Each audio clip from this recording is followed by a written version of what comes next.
அமரர் கல்கியின் சிவகாமியின் சபதம் பாகம் 2 43ஆம் அத்தியாயம். பிக்ஷு யார்?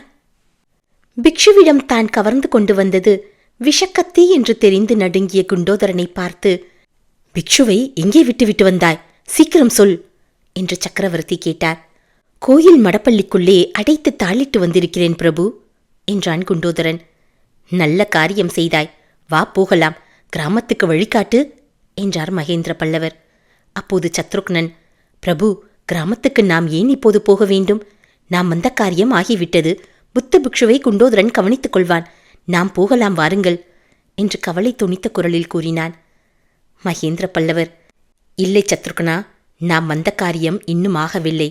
வாதாபி படைகளை தடுப்பது காட்டிலும் முக்கியமான காரியம் இங்கே நமக்கு இருக்கிறது. துரோகி துர்வினிதனை சிறைப்படுத்தியது பெரிய காரியமில்லை. நாகநந்து பிக்ஷுவை சிறைப்பிடித்துக் கொண்டு போனோமானால் இந்த யுத்தத்தில் நமக்கு 3/4 பங்கு வெற்றி கிடைத்துவிட்டது என்றார். பிரபு, அவ்வளவு முக்கியமான காரியமாயிருந்தால் பிக்ஷுவை வெகு நாளைக்கு முன்பே சுலபமாய் சிறைப்படுத்தியிருக்கலாமே. ஆயனர் வீட்டிலேயே பிடித்திருக்கலாமே.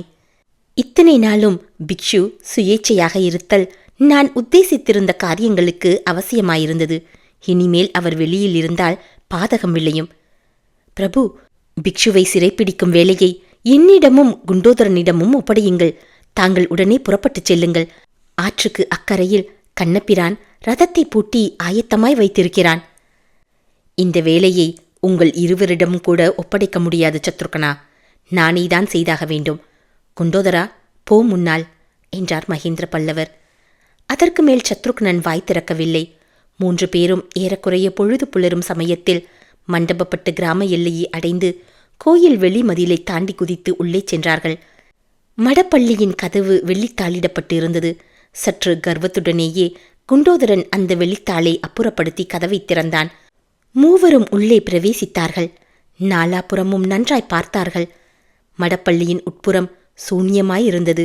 மேற்கூரையில் சில ஓடுகள் எடுக்கப்பட்டபடியினால் உண்டாகியிருந்த துவாரம் பிக்ஷு எவ்விதம் அங்கிருந்து தப்பிச் சென்றார் என்பதை துலாம்பரமாக தெரியப்படுத்தியது.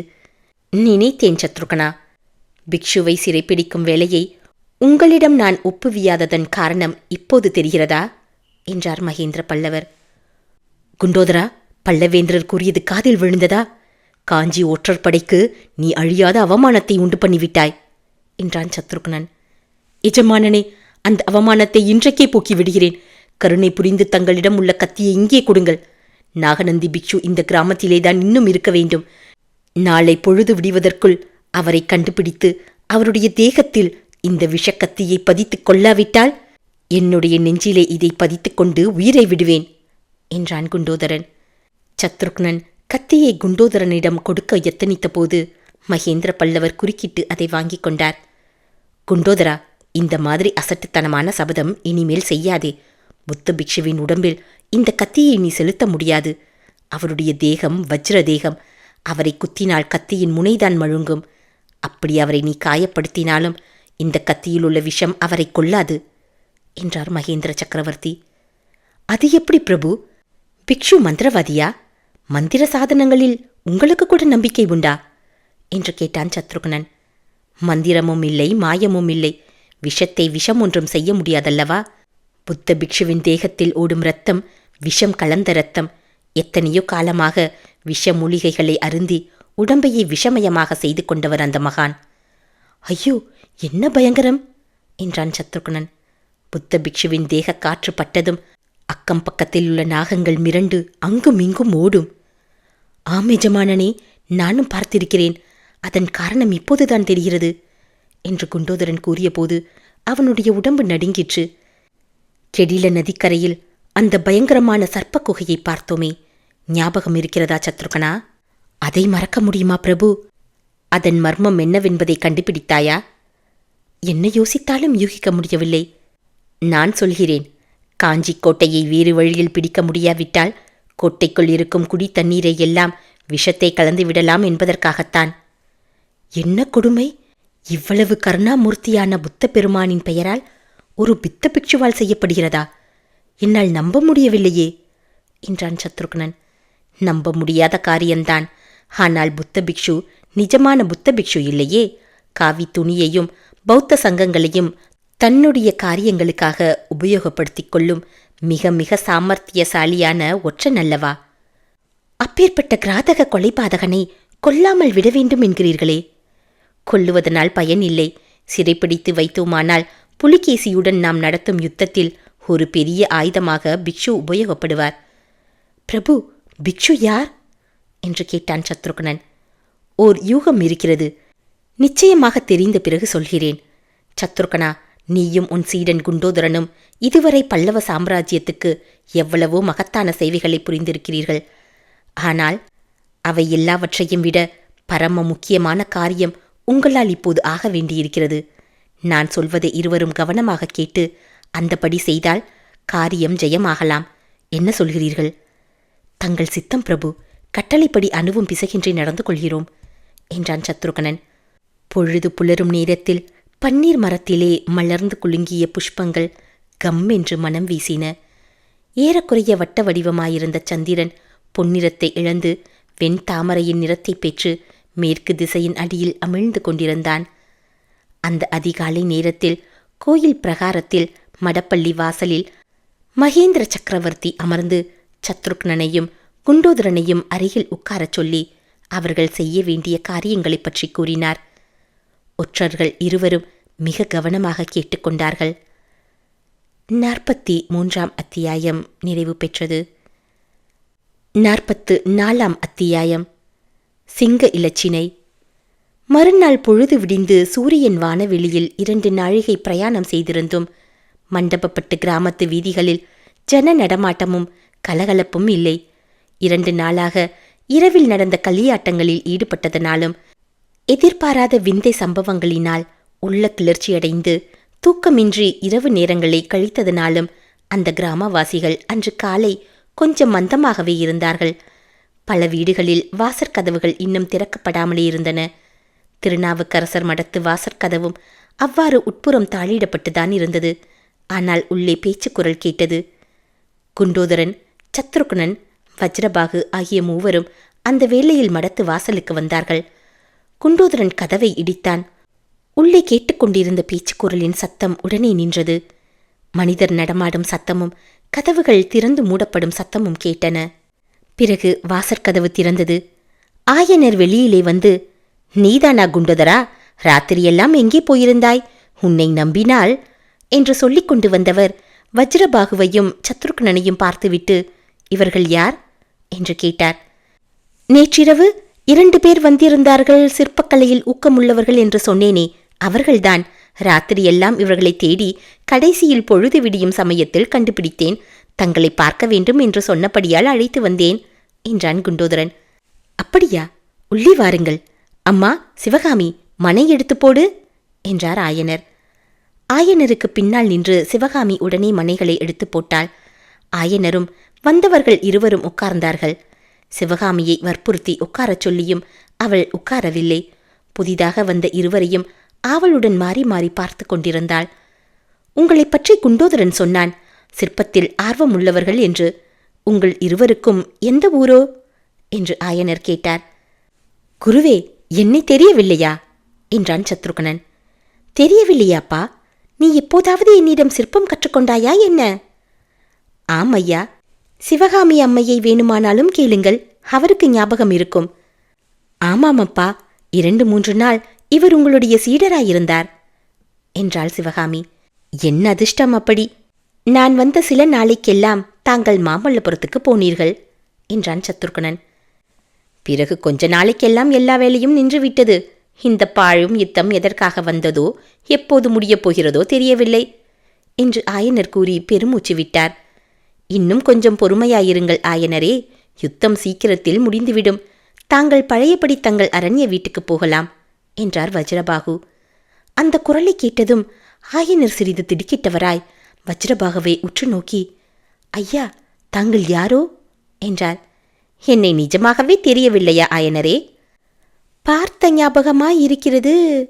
அப்போது சிவகாமி தந்தையின் அருகில் வந்து அவருடைய காதோடு, சக்கரவர்த்தி அப்பா, தெரியவில்லையா என்றாள்.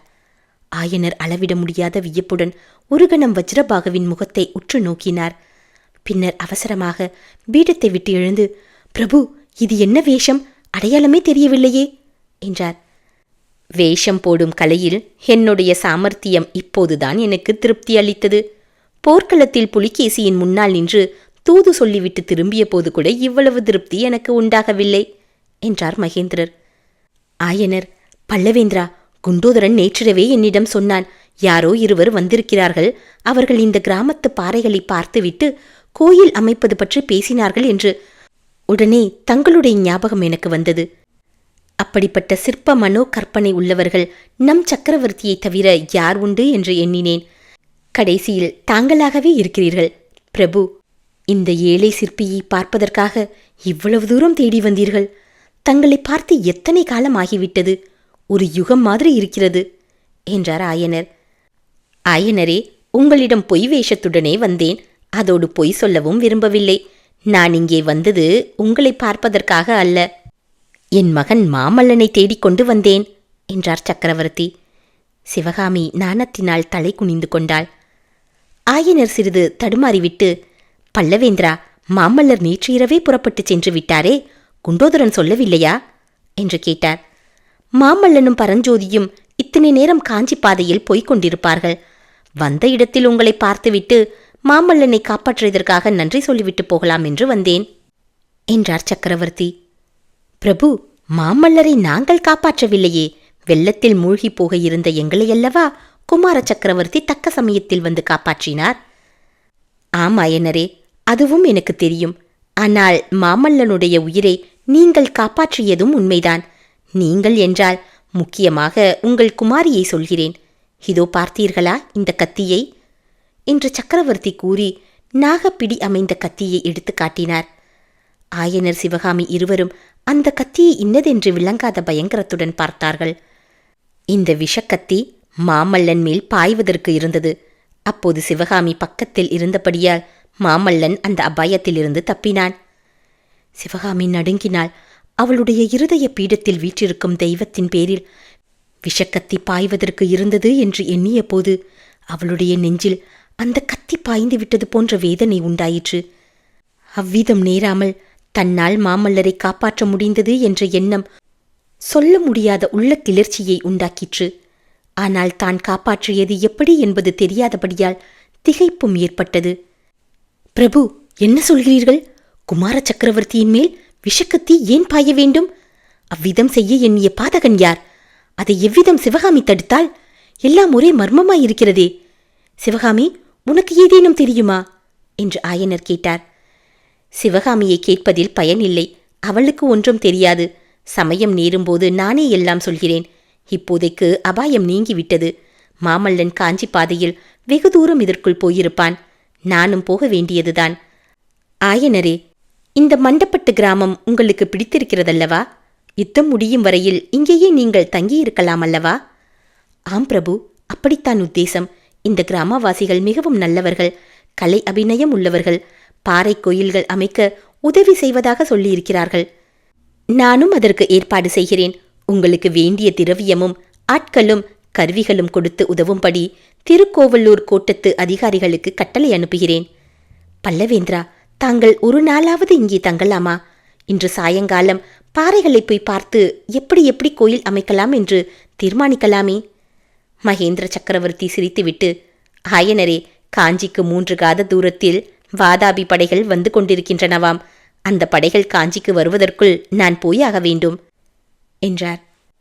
அப்படியா? இங்கிருந்து காஞ்சி 7 காத தூரம் இருக்குமே, எப்படி போவீர்கள் என்று ஆயனர் கவலையுடன் கேட்டார். அதை பற்றி கவலை இல்லை. நதியின் அக்கறையில் கண்ணபிரான் ரதத்துடன் காத்திருக்கிறான். அப்போது சிவகாமி ஆயனரை பார்த்து, கமலி சௌக்கியமாயிருக்கிறாளா என்று கேளுங்கள் அப்பா என்றாள். கமலி சௌக்கியமம்மா. கண்ணபிரான் உன்னை பார்த்து கமலியை பற்றி சொல்ல வேண்டுமென்று எவ்வளவோ அவளுடன் இருந்தான்.